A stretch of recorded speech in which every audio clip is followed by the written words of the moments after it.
سلام دوستان، به کانال روایت سرنوشت خوش اومدین. لطفاً اگر از کانال ما خوشتون اومد ما رو سابسکرایب کنید. نام او وینستون لئونارد اسپنسر چرچیل بود. او زاده 30 نوامبر 1874 در کاخ بلنهایم در شهر آکسفورد به دنیا آمد. پدرش لرد راندولف چرچیل عضو حزب محافظه‌کار بود. مادرش جنی دختر لئونارد جروم تاجر ثروتمند آمریکایی بود. پدر بزرگش جان اسپنسر هفتمین دوک مارلبورو از طبقه اشراف بریتانیا بود که در سال 1876 به عنوان نایب السلطنه ایرلند منصوب شد. راندولف پدر وینستون منشی خصوصی او شد و خانواده به دوبلین نقل مکان کردند. جک برادر وینستون در سال 1880 به دنیا آمد. در دهه 880 راندولف و جنی از هم جدا شدند و مراقبت از بچه‌ها به عهده الیزابت اورست پرستارشان بود. در 7 سالگی برای تحصیل به مدرسه سنت جورج در اسکات بارکشایر رفت. او دانش آموز ضعیفی بود، اما در سال 1884 به مدرسه برانزویک در هارو منتقل شد و عملکردش آنجا بهبود یافت. پدرش می‌خواست او را برای حضور در ارتش آماده کند، بنابراین 3 سال آخر حضورش در هارو تعلیمات مرتبط با نظام را دید. چرچیل 2 بار از ورود به کالج نظامی جا ماند، اما در سومین تلاشش موفق شد. چرچیل در سپتامبر 1893 به عنوان دانشجوی افسری در سوار نظام پذیرفته شد و پدرش در ژانویه 1895 1 ماه پس از فارغ التحصیلی چرچیل درگذشت. وینستون چرچیل 2 فوریه 1895 به درجه ستوان دومی رسید. او از نفوذ مادرش برای فرستاده شدن به منطقه جنگی استفاده کرد.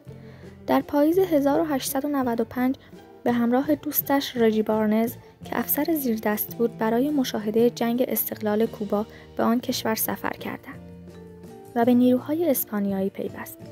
چرچیل گزارش‌هایی درباره این درگیری‌ها به روزنامه دیلی گرافیک در لندن فرستاد. سپس به نیویورک رفت و برای مادرش نوشت آمریکایی‌ها مردمان خارق‌العاده‌ای هستند. او همراه با حصارها در اکتبر 1896 به بمبئی رفت و 19 ماه در بنگلور هند ماند. در لشکرکشی‌ها به حیدرآباد و شمال غرب هند شرکت کرد.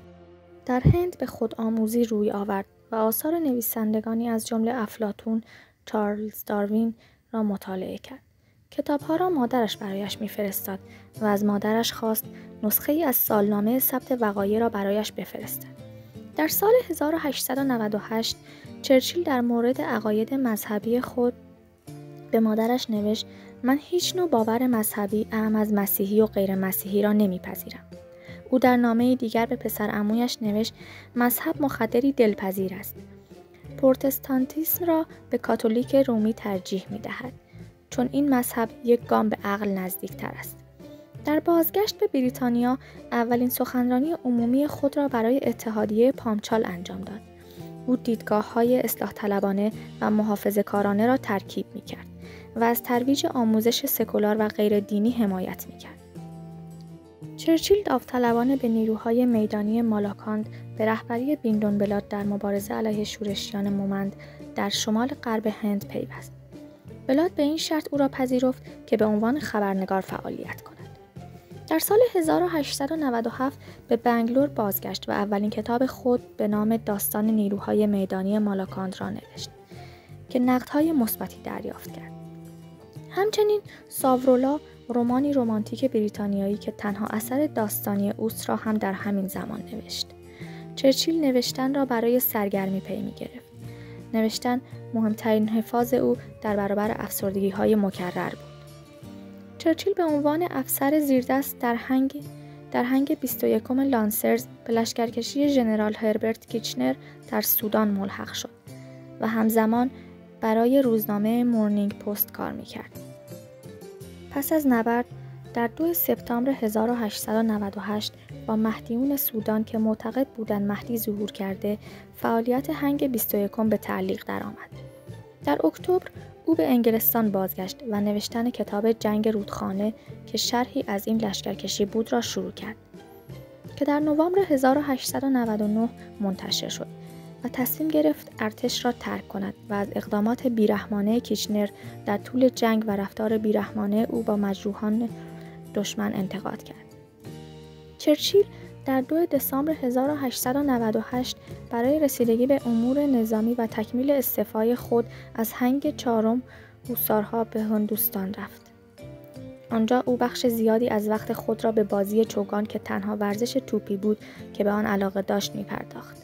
چرچیل پس از ترک هوسارها در 20 مارس 1899 با عزم راسخ برای آغاز حرفه‌ای در سیاست از بمبئی راه خانه را در پیش گرفت.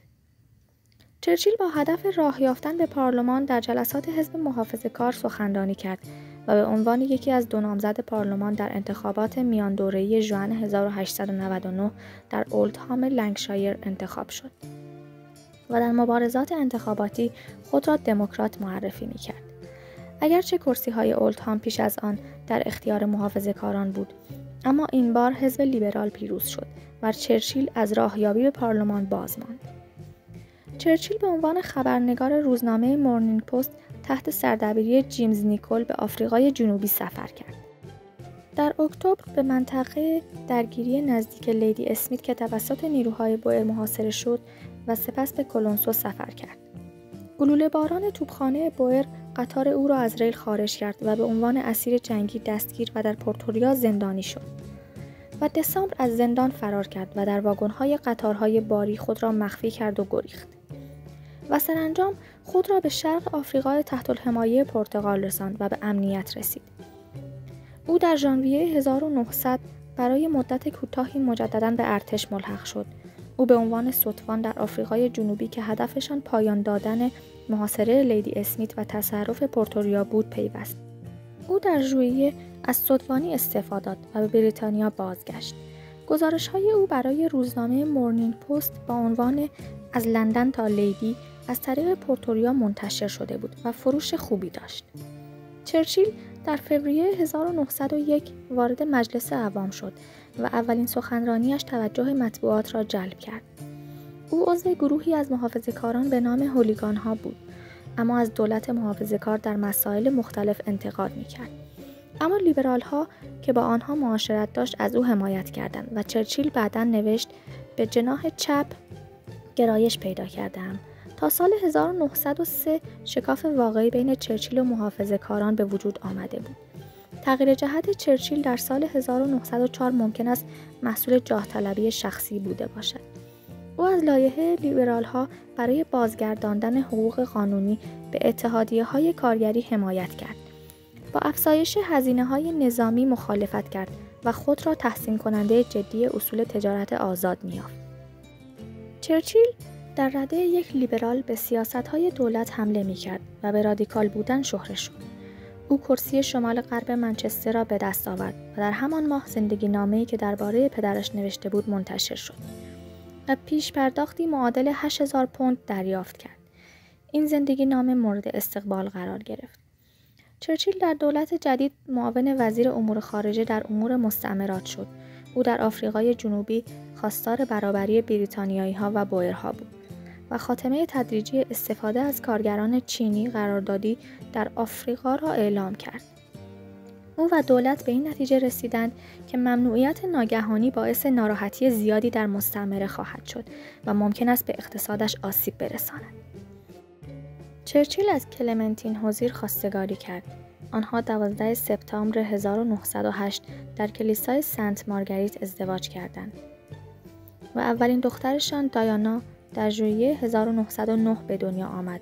آنها 57 سال با هم زندگی کردند و 3 فرزند دیگر با نام‌های راندولف، سارا و مری داشتند.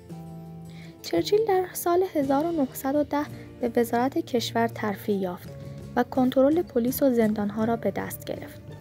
اصلاحاتی در زندان‌ها اعلام کرد، از جمله تمایز بین زندانیان عادی و سیاسی، ایجاد کتابخانه برای زندانیان و الزام زندان‌ها به 4 بار در سال تفریح و سرگرمی. حبس افراد 16 تا 21 ساله به جز جرایم جدی ممنوع شد. چرچیل در دوره وزارت کشور 21 مورد از 43 مورد حکم اعدام را تخفیف داد. چرچیل در اکتبر 1911 به عنوان لرد اول دریانوردی توسط اسکویت منصوب شد و رسما در کاخ دریانوردی ساکن شد.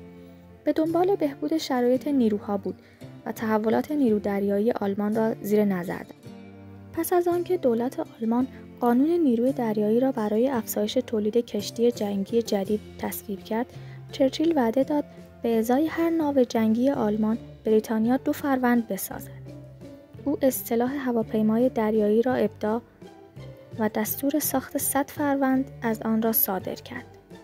در ژوئن 1914 چرچیل مجلس را متقاعد کرد خرید سهم 51% از سود حاصل از نفت ایران و انگلستان توسط دولت را تصویب کند و هدفش دسترسی مداوم به نفت برای نیرو دریایی سلطنتی بود. از وظایف او به عنوان لرد اول دریانوردی نظارت بر نیرو دریایی بریتانیا بود و جنگ جهانی اول در اوت 1914 در دوره او آغاز شد. در همان ماه نیرو دریایی 120,000 نیروی نظامی بریتانیا را به فرانسه اعزام کرد و بندرهای دریای شمال آلمان را محاصره کرد. چرچیل زیردریایی‌ها را برای کمک به امپراتوری روسیه به دریای بالتیک و تفنگداران دریایی را به استنده فرستاد و آلمانی‌ها را مجبور به جابجایی نیروهایشان کرد. چرچیل در 25 نوامبر 1915 از دولت استعفا داد و نماینده مجلس باقی ماند و در ژانویه 1919 لوید جورج چرچیل را به اداره جنگ به عنوان وزیر جنگ و وزیر نیروی هوایی منتقل کرد. او در جنگ استقلال ایرلند از بکارگیری شبه نظامیان سیاه و قهوه‌ای برای مقابله با انقلابیون ایرلندی حمایت کرد. پس از درگیری نیروهای بریتانیایی در عراق با کردها، چرچیل 2 اسکادران به منطقه اعزام کرد و پیشنهاد کرد آنها به گاز سمی مجهز شوند تا بومیان را بدون اینکه آسیبی به آنها وارد شود مجازات کنند. به طور کلی او اشغال عراق را باری بر دوش بریتانیا می‌دید. چرچیل در فوریه 1921 وزیر مستعمرات شد. او تاریخچه‌ای از خود و زندگی‌نامه‌ای از جنگ جهانی اول به نام بحران جهانی نوشت و اولین جلد آن آوریل 1923 و بقیه طی 10 سال آینده منتشر شدند. چرچیل در 6 نوامبر 1924 به عنوان وزیر خزانه‌داری منصوب شد و در آوریل 1925 خلاف توصیه‌های برخی اقتصاددانان برجسته در اولین بودجه وزارت خود با اکراه طلا را مجدداً پس از پایان جنگ به نرخ سال 1914 معیار پول کرد. چرچیل از کار وزارتی برکنار شده بود و مستعد ابتلا به افسردگی بود، اما با نوشتن با آن مقابله می‌کرد. او روی اثری به نام مارلبورو زندگی و دورانش کار می‌کرد. چرچیل برای جبران ضرر مالی که از سقوط وال استریت متحمل شده بود، تور سخنرانی در آمریکا برگزار کرد.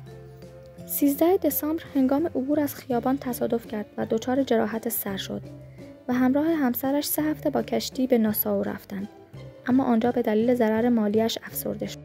او نخست وزیری خود را با تشکیل کابینه جنگی آغاز کرد. وزارت دفاع ایجاد کرد و خودش هم آن را اداره کرد. در اواخر ماه می با عقب نشینی نیروی اعزامی بریتانیا به دانکرک و سقوط فرانسه، هالیفاکس پیشنهاد کرد دولت از طریق موسولینی که بی‌طرف بود توافقی صلح‌آمیز را بررسی کند. اولین سخنرانی او در ماه می در مجلس خون، زحمت، اشک و عرق نام داشت.